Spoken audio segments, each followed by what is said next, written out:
My friend, before you speak to anyone, before you look at a screen, before you allow the noise of the world to enter your chest and shape your breathing and your thoughts and your posture, something already begins inside you, something quiet, something almost invisible, and because it is quiet, most people miss it.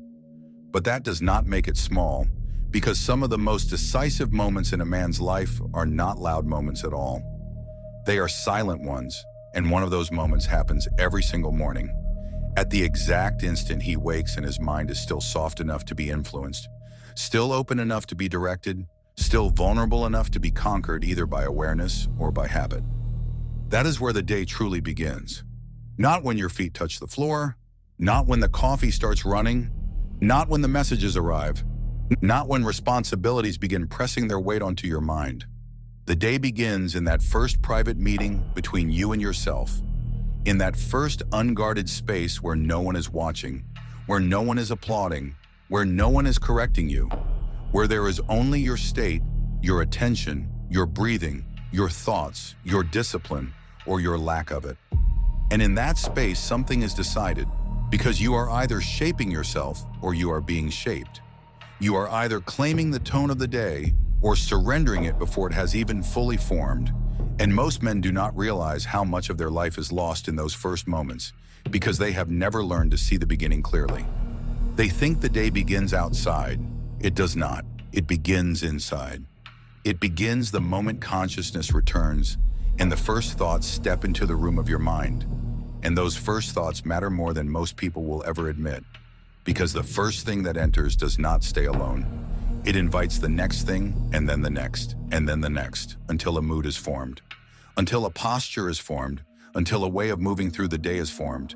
And if what enters first is hurry, then the day leans toward haste. If what enters first is anxiety, then the day leans toward tension. If what enters first is distraction, then the day leans toward fragmentation. But if what enters first is stillness, awareness, breath, gratitude, clarity, then the day grows from a different foundation entirely. And some men know this, even if they have never had the words for it. There are men who look strong from the outside and weak on the inside.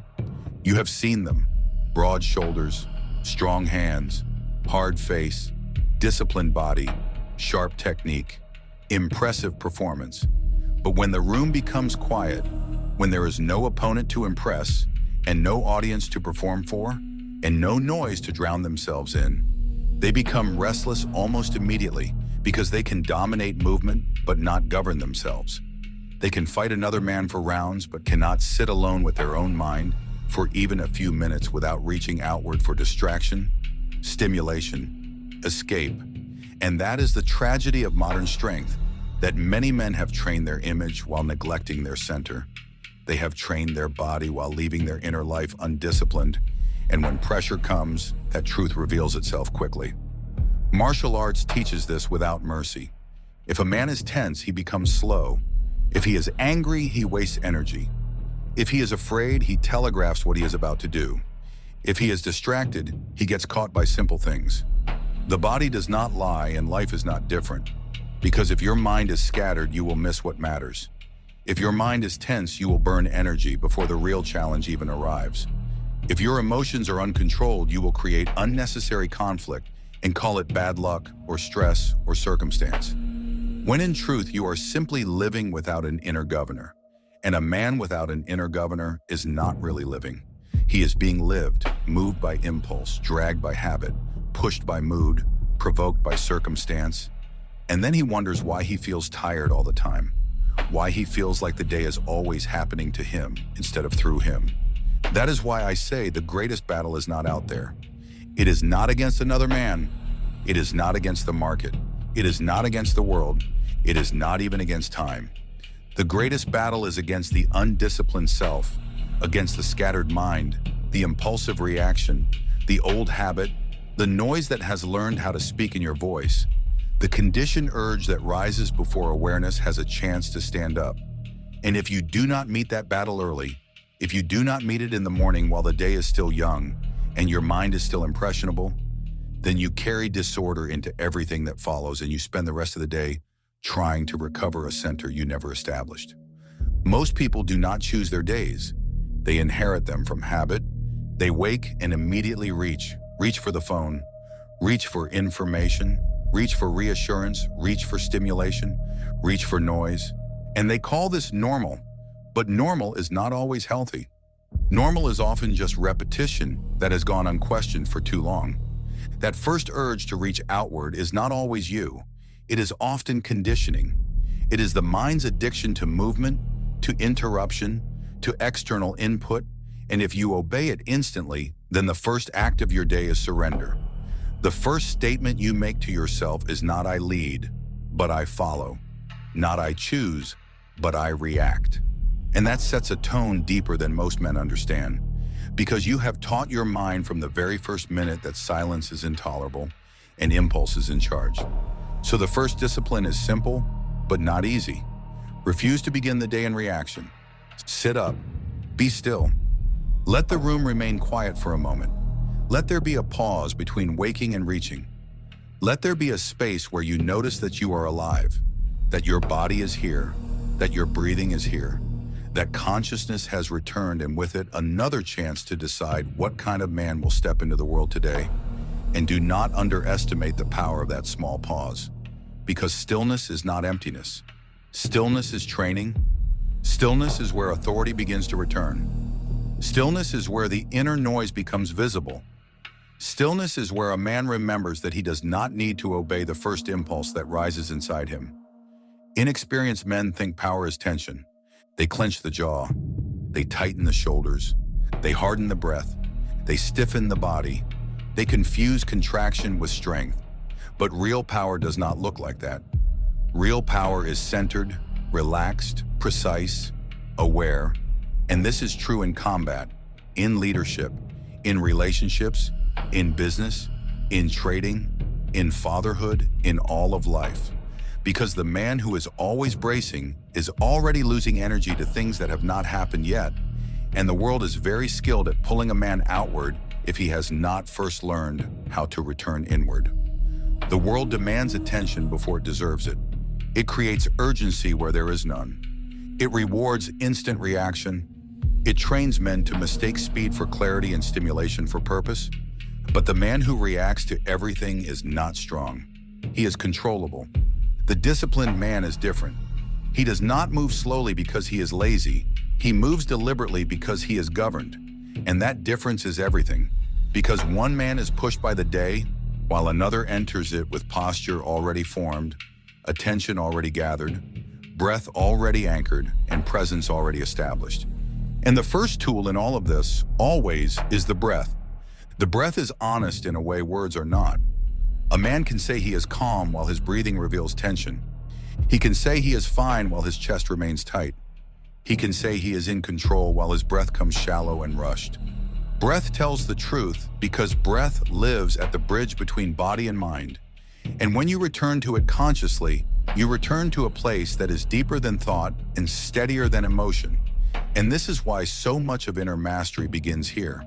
Because a man who can return to his breath can return to himself. So when you wake, breathe with intention. Not one symbolic breath, not two rushed breaths done like a task. Really breathe. Inhale through the nose slowly, as if you are drawing the mind back into the body, as if you are collecting the scattered pieces of yourself before the world has a chance to scatter them again. And then exhale with patience, as if you are releasing yesterday, releasing unnecessary tension, releasing the emotional residue that does not belong in the new day. And as you do this, do not hurry, because hurry is often fear wearing the mask of importance, and the man who cannot breathe slowly in the morning usually spends the rest of the day paying for it in tension. Notice what the breath shows you.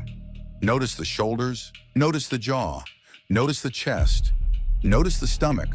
Notice where you are bracing without meaning to, because the body remembers what the mind tries to outrun. And many men do not realize how much they are carrying until they stop long enough to feel the weight of it. And the purpose here is not to force some artificial calmness or perform serenity. It is simply to become honest enough to observe what is present, because awareness is the first act of mastery, and what is seen clearly loses some of its power to control you blindly. Thoughts will come. Let them come. The practice is not to become empty. The practice is to stop being dragged. Most men believe they are their thoughts because they have never stepped back far enough to witness them. But the moment you sit in stillness and observe a thought pass without obeying it, without chasing it, without building a whole story around it, something changes, something subtle but important. Because now there is a gap where before there was only entanglement. Now you realize there is the thought and there is the awareness that notices the thought. And that distinction is small only to those who have never experienced it. But for the man who begins to recognize it, it is the beginning of freedom. You are not every thought that passes through you. You are the awareness that can decide whether to feed it. That matters because the man who wakes and immediately believes everything his mind throws at him will live under constant internal occupation, while the man who learns to observe without instantly reacting begins to reclaim territory that was always his. And from that quieter place, from that first act of inward order, another discipline becomes possible. Gratitude. Not performance gratitude, not decorative gratitude, not forced positivity, real gratitude. The kind that sharpens perception. Many people misunderstand this because they think gratitude is denial, but it is not denial at all. It is accuracy. It is the refusal to look only at what is missing, only at what is uncertain, only at what could go wrong, because the mind left untrained is highly efficient at finding problems, highly efficient at scanning for lack, highly efficient at rehearsing struggle before the struggle even arrives. And if that is how you begin each day, then you strengthen a mind that cannot rest, a mind that cannot see reality clearly, a mind that will create pressure even when peace is available. Gratitude interrupts that. It says, before I step into duty, before I face the world, before I enter difficulty, I will acknowledge what is already here, what is already working, what is already real and worthy of recognition. And this is not softness. This is orientation, because the man who sees only lack becomes bitter, frantic, unstable, while the man who can recognize what is present becomes harder to collapse. So be specific. The breath in your lungs, the body that still moves, the room around you, the quiet before the noise, the chance to begin again, the people you love, the fact that you are still here with another day in front of you. Specific gratitude changes energy because it makes reality felt. And when reality is felt clearly, the mind becomes less hungry for drama. Then comes clarity. And clarity requires that a man stop letting yesterday leak endlessly into today. Because many men do not wake into a new day at all. They wake back into old arguments, unfinished regrets, imagined futures, silent resentments, private fears, and all of it begins flooding in before the body has even fully risen. And then they wonder why they feel exhausted by life, when in truth they are carrying far more in the mind than the moment actually requires. This is why writing matters. Writing is one of the quietest tools of self-mastery because it turns what is shapeless into something visible, and what is visible can be understood, and what is understood can often be released or at least related to differently. And many men avoid this because writing feels too simple to matter. But simplicity is often where the deepest tools live, and the page does something powerful. It receives without arguing. It reveals without judging. It lets you take what is swirling in the head and place it somewhere you can actually see it. Write what you feel, write what you fear, write what you are carrying, write what is unresolved, write what is heavy. Not to perform wisdom, not to sound profound, not to punish yourself, to understand there is a difference. Because many men use self-reflection as another weapon against themselves, another chance to criticize, another chance to reinforce guilt, another chance to speak harshly in the voice of discipline while actually feeding shame. But shame does not create mastery. Awareness does, honesty does, clarity does, and what remains unspoken too long often becomes tension, then behavior, then destiny, which is why so much of a man's life improves the moment he becomes willing to name what has been silently directing him.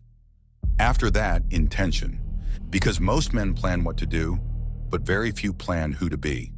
They make lists, they schedule tasks, they organize obligations, but they do not choose their posture. And because they do not choose it, they drift into whatever the day evokes from them. Calm when things are easy, irritated when they are challenged, confident when praised, unstable when criticized. And then they call this personality or realism or being human, when in truth it is often just a lack of prior decision. The disciplined man decides differently. He chooses a quality before the test arrives. He says, today I will practice steadiness. Today I will practice patience. Today I will practice restraint. Today I will practice courage. Today I will practice clarity. Not because the world will cooperate, but because he is no longer waiting for the world to set his state for him. This is what people misunderstand about discipline. They think discipline is something you reach for in the middle of chaos, but real discipline is prepared before the chaos comes. The same way a blade is sharpened before battle, the same way a fighter drills before the contest, the same way a trader prepares before the session. Because under pressure, a man rarely rises to ideals he has never rehearsed. He falls back to what has been trained. And morning is training. That is what many men fail to understand. Morning is not just a transition from sleep to activity. It is the training ground of the whole day. Breath, stillness, observation, gratitude, writing, intention. These are not scattered habits. They are one act, one reclaiming, one refusal to hand yourself over before the day has even begun. Then the body, because the body is not separate from the inner battle, and many men live as if the body is just equipment to drag through obligations while the mind runs wild somewhere else. But disconnection between body and mind always creates weakness, because when the body is ignored, the mind becomes less anchored. And when the mind is scattered, the body becomes less alive. And this is why conscious movement in the morning matters. Not as punishment, not as vanity, not as another thing to check off, but as a return. Stretch slowly, move deliberately. Feel the feet on the ground. Feel the spine lengthen. Feel where tension lives. Feel how breath changes the body. Do not move just to become flexible. Move to become present. Move so that awareness enters the limbs, the joints, the posture, the center. Because a man who cannot inhabit his own body will struggle to inhabit his own life. And a few minutes of conscious movement can reveal what rushing conceals. How much tension sits in the shoulders? How much strain has gathered in the neck? How much urgency lives in the hips? How much fatigue is being carried without acknowledgement? Let the breath guide the movement. Inhale as you open. Exhale as you soften. This is not just technique, it is integration. It is reminding yourself that body and mind are not separate departments, but one living process. And when they begin the day together, instead of divided, the whole man moves differently. You can add rhythm to the breath if you want. Inhale slowly, hold gently. Exhale slowly. Pause again. Not for trends, not for labels, for function. Because rhythm stabilizes the nervous system, and a man who learns to be comfortable in the pause becomes harder to provoke later, harder to rush, harder to manipulate through urgency. And that matters because much of maturity is built in the pause between stimulus and response. Then strengthen the center, not because appearance is the aim, but because center matters in every sense, physical and symbolic. Because a weak center in the body often mirrors a weak center in life. A man pulled by every temptation, every opinion, every fear, every emotional wave, every distraction. And the opposite is also true, that a man who learns to build his center quietly through repetition becomes more grounded in ways that reach far beyond muscle. Then nourish yourself with awareness, because even eating can become part of the training if attention is there. And the issue is not only what you eat, though that matters, but how you eat, whether you are present or distracted, hurried or calm, disconnected or aware, because the inner battle is always a battle over attention, and the morning is your best chance to strengthen attention before the day starts trying to steal it. And then perhaps, most importantly, alignment. Call it prayer if you want. Call it meditation. Call it reflection. Call it silence. The name matters less than the sincerity, because what a man needs in the morning is not only readiness, but alignment with what is meaningful before he gets dragged into what is merely urgent. And there is a profound difference between moving through a day aligned and being dragged through a day fragmented. And many men live divided, saying they want peace while feeding chaos, saying they want strength while avoiding discomfort, saying they want clarity while surrounding themselves with noise. And morning is the cleanest place to correct that, because morning offers a fresh field before old momentum fully returns. So sit quietly for a few moments. Observe. If you pray, pray deeply. If you read something wise, read slowly. If you meditate, return again and again.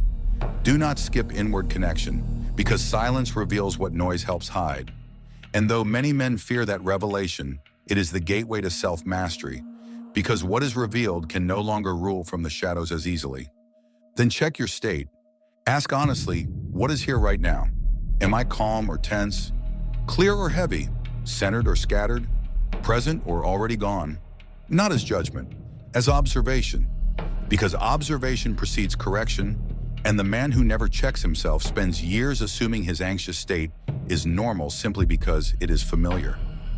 But familiar is not always natural. Sometimes familiar is just repeated disorder. And once you know your state, you can adjust. Breathe deeper, slow down, return to intention, re-enter the body, reclaim attention. This is self-regulation, which is far more valuable than the fantasy of controlling the world. Because the world will always bring unpredictability. Someone will disappoint you, provoke you, pressure you, misunderstand you. And when that happens, the inner battle will return in a new form and ask the same question it always asks. Will you react or will you respond? If you trained in the morning, the pause will be familiar. The breath will be familiar. The awareness will be familiar. And that familiarity is what saves a man under pressure. Understand this clearly. Winning the inner battle in the morning does not mean the day becomes easy. It does not mean there will be no anger, no sadness, no fear, no difficulty. It means those things no longer possess you completely. You feel them, but you do not become them. You experience them, but you remain aware inside them. That is strength, not numbness, not rigid hardness, not emotional deadness. Strength is sensitivity with governance. Strength is depth without collapse. Strength is a man remaining human without becoming helpless. This is built through repetition, not one perfect morning, not one inspired streak, not one dramatic breakthrough, through returning daily. And if you do this long enough, you will notice something that others may not even understand when they look at you, because life around you may remain noisy and imperfect and unpredictable, but you will be less shaken by it. You will see more clearly. You will waste less energy. You will react less blindly. And perhaps most importantly, you will stop fearing your own mind, because many men are not exhausted by life itself.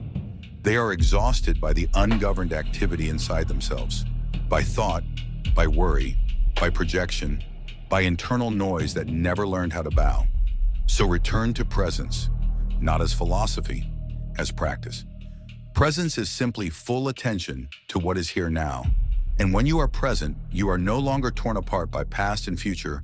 At the same time, you are here, which means you can breathe here, choose here, act here, and the morning is where that capacity is strengthened before the day begins asking things of you.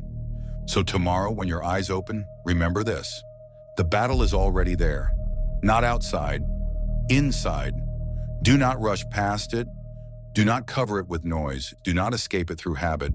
Meet it calmly, breathe, observe, give thanks, write, choose your posture, wake the body, strengthen the center, align the spirit, check your state, then step into the world not as a man already pulled apart, but as one who has gathered himself first, not as a victim of whatever appears, but as the guardian of his response.